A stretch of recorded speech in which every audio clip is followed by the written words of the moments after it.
नमस्कार, जय हिंद साथियों। Welcome to the maths. साथियों, आज हम इस वीडियो में बात करने वाले हैं कि सक्षमता परीक्षा का जो काउंसलिंग है वो आज से स्टार्ट हो चुका है। और आज हम इस वीडियो में आज के पूरे दिन का रिपोर्ट बताने वाला हूं कि आज जो काउंसलिंग हुआ, काउंसलिंग की प्रोसेस क्या है, प्रक्रिया क्या है, किस प्रकार से काउंसलिंग की जा रही है, शिक्षकों से कौन कौन से डॉक्यूमेंट्स लिए जा रहे हैं और कैसे उनकी एंट्री हो रही है। मतलब डीआरसीसी पे जो भी चीज़ें हो रही हैं उन सभी के बारे में हम इस पर डिटेल से चर्चा करेंगे। और यदि आपको सक्षमता से रिलेटेड कोई क्वेरी हो तो आप प्लीज़ नीचे कमेंट बॉक्स में कमेंट कर सकते हैं।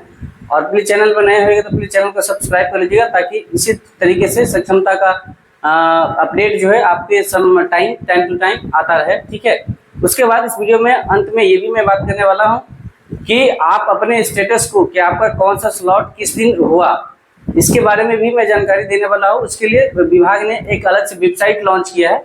उस वेबसाइट के जरिए आप अपना जो है स्लॉट के बारे में पता कर सकते हैं यदि आपको मोबाइल पे मैसेज नहीं आता है। बहुत सारे लोगों का कमेंट होगा कि अगर बाय द वे मेरा मैसेज आया नहीं मोबाइल पर तो फिर कैसे होगी एंट्री।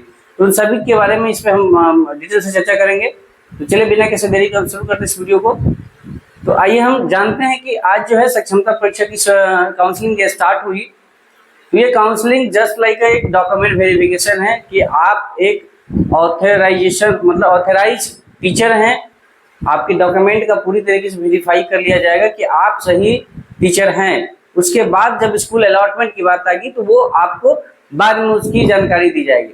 तो चूंकि ये जो सक्षमता की काउंसलिंग की प्रक्रिया है ये टोटल 7 से 8 चरणों में किया जा रहा है। सबसे पहले क्या करना है कि जैसे ही हम जैसे अपने अलॉटेड स्लॉट पे या अलॉटेड डेट पे जाते हैं तो वहाँ हमें पहले एंट्री, आपको पता है कि काउंसलिंग से पहले तो आपको जिस जगह पे काउंसलिंग होने वाली है वहाँ एंट्री चाहिए। तो एंट्री के समय क्या किया जा रहा है कि आपसे 2 चीज़ों का डिमांड किया जाता है। एक तो आपका जो आपके मोबाइल पे मैसेज आया है, जो एसएमएस के थ्रू आपका अलॉटेड जो मैसेज आया है मोबाइल पे, वो एक एसएमएस, और आपको सक्षमता का मूल एडमिट कार्ड, सक्षमता का मूल एडमिट कार्ड का मतलब है ओरिजिनल एडमिट कार्ड जो अभी अभी आपको बीआरसी से प्राप्त हुआ होगा, जो जिस एडमिट कार्ड को अपने स्थापना में थंब इंप्रेशन और आइरिस के समय जमा कर दिया था आफ्टर एग्जामिनेशन, यानी एग्जाम देने के बाद जो आपने स्थापना में जमा किया था और वो वापस आपको बीआरसी से अभी मिल गया होगा आपको। ठीक है, तो आपको एंट्री गेट पे आपको एंट्री तभी मिलेगी जब आपके पास अलॉटेड एसएमएस हो या सक्षमता का मूल प्रमाण पत्र हो। अब अलॉटेड एसएमएस नहीं होने की वजह से मान लीजिए कि बहुत सारे ऐसे शिक्षक होंगे जिन्होंने आज से 5 महीना पहले फॉर्म फिलअप किया था, एग्जाम दिया और किसी कारणवश उसका मोबाइल गुम हो गया होगा और उन्होंने वो मोबाइल नंबर नहीं निकाला होगा। उस केस में क्या होगा, तो उनके पास मोबाइल मैसेज नहीं होगा या किसी भी कारण से मोबाइल मैसेज नहीं होगा। ठीक है, तो मोबाइल ये तो आपका हो गया कि मोबाइल पे मैसेज है तो हमारा अलॉटेड जो है स्लॉट और डे का पता चल रहा है। अदरवाइज आप वेबसाइट पे जाके अपने एप्लीकेशन नंबर से आप अपना स्लॉट और किस डेट में आपका पड़ रहा है, किस स्लॉट में जाना है, वो भी आप निकाल सकते हैं और उसको भी मोबाइल पे सेव कर सकते हैं। उसके बारे में हम इस वीडियो के अंत में आपको वो चीज़ें प्रक्रिया मोबाइल पर करके दिखाएंगे स्क्रीन पे। तब तक के लिए आप वीडियो को जरूर अंत तक जरूर देखिएगा ताकि ये सारी प्रक्रियाएं जो है आपको समझ में आ जाए और आप फुल प्रिपेयर्ड होके पूरी तरीके से तैयार होके अपने काउंसलिंग सेंटर पर जाए ताकि आपको किसी भी दिक्कत का सामना नहीं करना पड़े। क्योंकि मैं ये एक्सपीरियंस आपको तभी बता पा रहा हूँ जब वहाँ से आज जिन्होंने काउंसलिंग करवाया उससे बातचीत करने के बाद ये आपको एक्सपीरियंस मैंने साझा कर रहा हूँ। ठीक है, तो जिनका भी 2, 3, 5 और 6 को काउंसलिंग है वो उनके लिए ये वीडियो जो है रामबान काम आने वाला है। इस वीडियो के बाद आपको और भी कोई वीडियो देखने का जरूरत नहीं है, किसी भी डॉक्यूमेंट लिस्ट का जरूरत नहीं है। मैंने इस चैनल पे डॉक्यूमेंट लिस्ट का भी वीडियो बनाया है और वो ऑथेंटिक जानकारी है। आपको लेटर में जितनी बातें कही जाए उतना बात करना है, अदरवाइज इधर व्हाट्सएप और भी सोशल मीडिया पे नहीं रहना ध्यान। ठीक है, तो ये हमें चलिए भैया हमारा एंट्री मिल गया हमारे एसएमएस और सक्षमता का एडमिट कार्ड के थ्रू। दूसरा स्टेप क्या करेंगे, जैसे ही एंट्री होगा तो हमारा ये 3 काम किया जाएगा। पहला तो आधार कार्ड चेक किया जाएगा, उसके बाद हमारा थंब इम्प्रेशन होगा जो सक्षमता परीक्षा बाद हुआ था स्थापना में, यानी थंब का टेस्ट होगा। उसके बाद हमारे आंखों की पुतली का टेस्ट होगा और जो 3 पासपोर्ट साइज जो फोटोग्राफ का डिमांड किया गया है, ये फोटो वही होना चाहिए जो आपने फॉर्म फिलअप के समय डाला था। अब बहुत सारे लोगों का कंसर्न होगा कि सर मेरा भी जो है फोटो हो सकता है कि एक ही फोटो था और उस सक्षमता फॉर्म के समय मैंने दिया था और वो फोटो अब मेरे पास नहीं है, तो क्या किया जाए। तो आप तरीका है उसका, या तो आपके एडमिट कार्ड में फोटो होगा, ठीक है, आप एक चिपका के ही डाले थे तो उस फोटो से भी आप फोटो बनवा सकते हैं। अदरवाइज अगर आपने प्रिंट आउट अगर सेव किया होगा मोबाइल में सेव किया होगा तो उस पर आप रंगीन वहाँ पर साइबर कैफे पे जाके बोलेंगे कि हमारा जो फोटो वो जो अपलोड किया था उस फोटो को क्रॉप करके भी वो लोग निकाल देते हैं।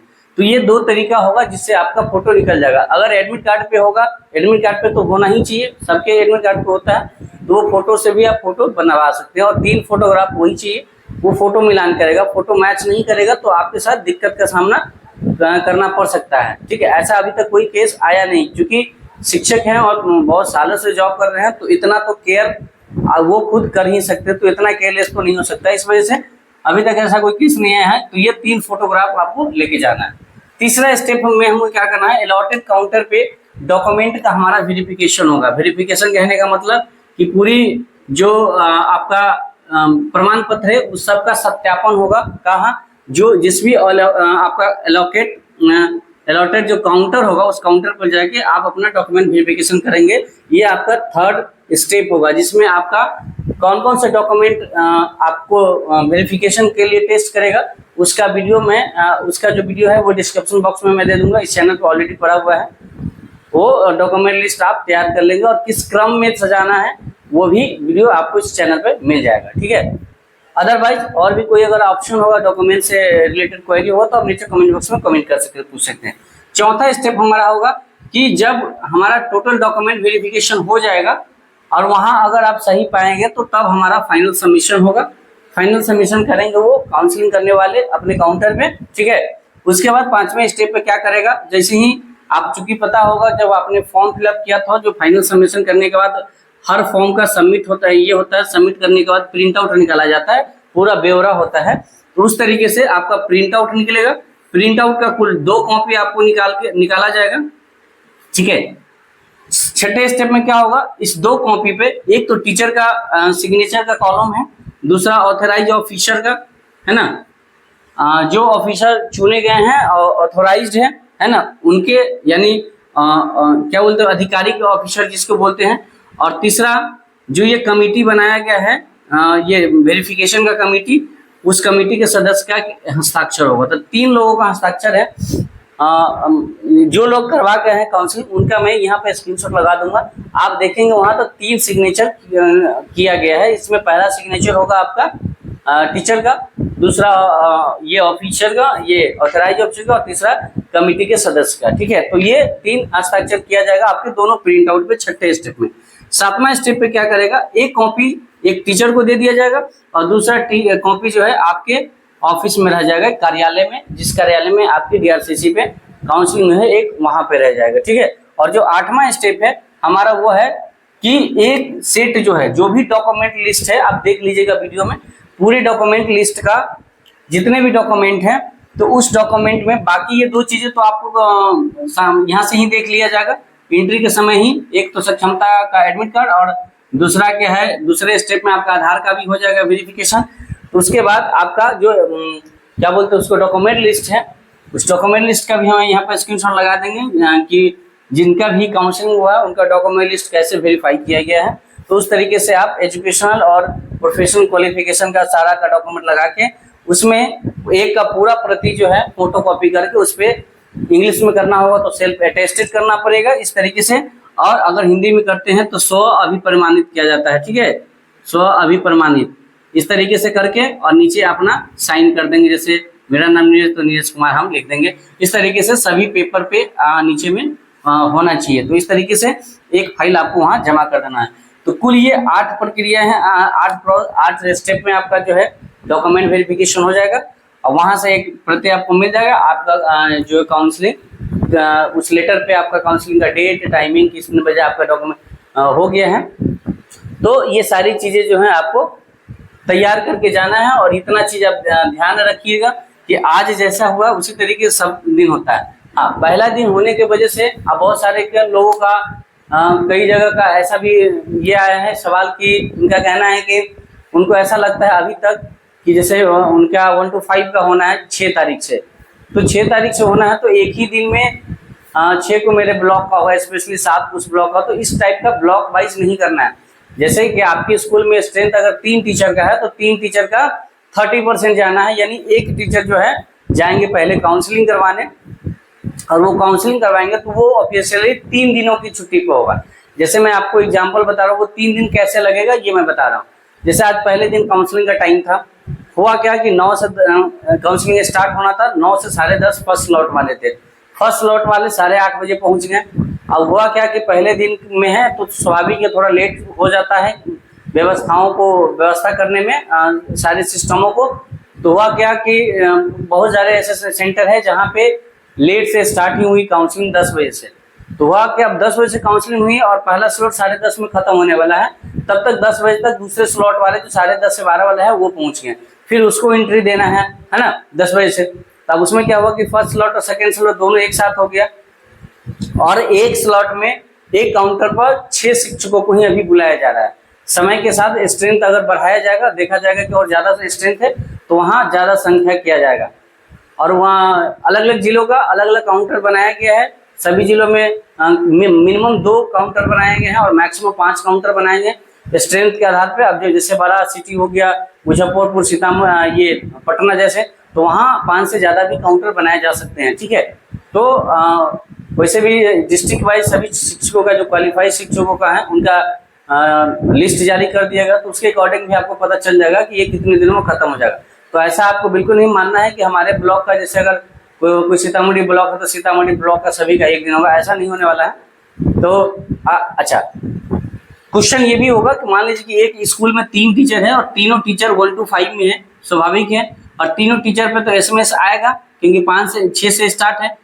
तो 6 से स्टार्ट है तो 3 शिक्षक में अब ये अभी तक समस्या बनी है कि अगर तीनों शिक्षक का SMS एक ही दिन आया और 6 तारीख से स्टार्ट है तो पहले किस शिक्षक को जाना होगा। ठीक है, तो अगर विभाग इसका कुछ सॉल्यूशन किया हुआ है तो बेहतर है, नहीं तो फिर यहाँ पे आपको इसकी जानकारी में आपको 5 तारीख को देने वाला हूँ। 5 अगस्त को ऐसे समस्याओं के बारे में मैं जानकारी लेके पूरा एनालाइज करके तब आपको मैं बताने वाला हूँ।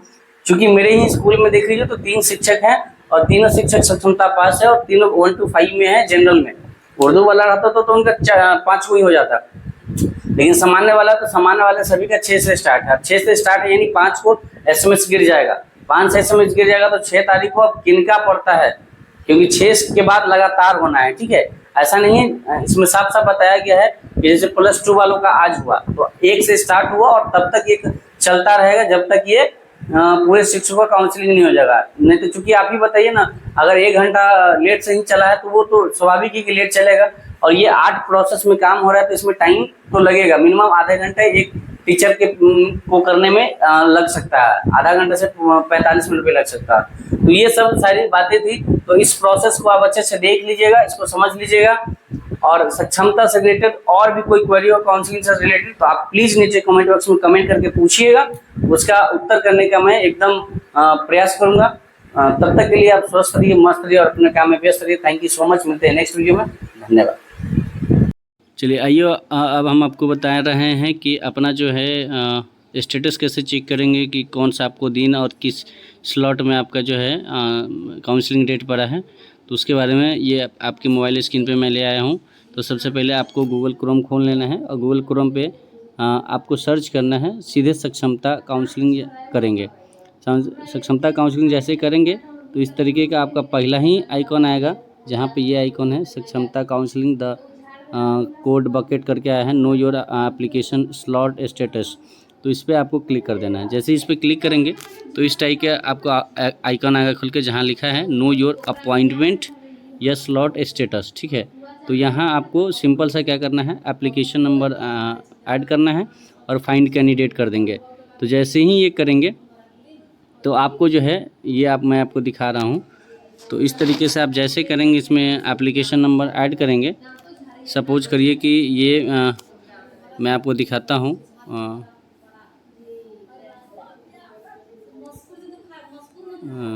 एक मिनट, ये आपको एप्लीकेशन नंबर 32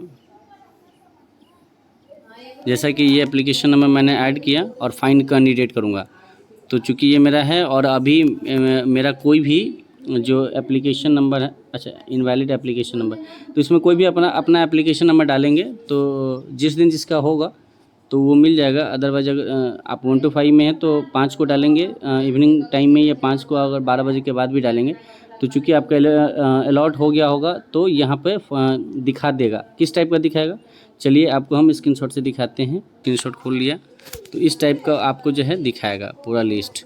ये जैसे जिनका आज काउंसलिंग डेट था तो इस तरीके का आएगा। काउंसलिंग 1 को अलॉटेड काउंटर 5, अलॉटेड स्लॉट आपको 12 से 1:30, ये तरीके से पूरा दिखाएगा। पूरा आपका ये एप्लीकेशन नंबर दिखाएगा, ठीक है, नेम दिखाएगा, इस तरीके से आपको ये सारा चीज़ दिखाएगा। जेंडर, मेल, अलॉटेड डिस्ट्रिक्ट, ये सारा चीज़ इस तरीके से दिखाएगा जब आप उस पर चेक स्टेटस पर क्लिक करेंगे, ठीक है।